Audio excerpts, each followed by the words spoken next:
Nagsagawa ang Regional Police Community Affairs and Development Unit 11 ng isang community outreach program sa Sidlakan Women Crisis Center sa Matina, Davao City noong Setyembre 21 taong kasalukuyan.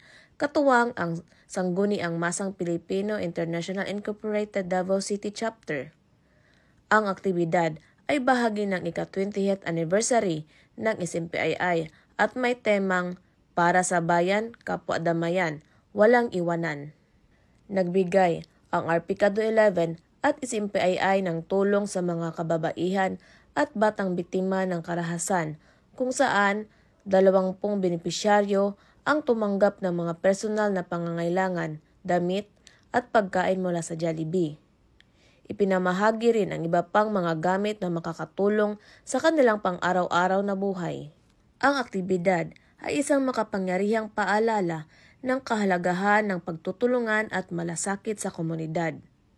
Pinatunayan ng Arpicado 11 at SMPII na ang tunay na serbisyo sa publiko ay hindi lamang nakabase sa pag-aalaga sa kaligtasan at kaayusan, kundi sa pagpapakita ng pagkalinga sa mga nangangailangan upang sama-sama nating mapabuti ang buhay ng bawat isa.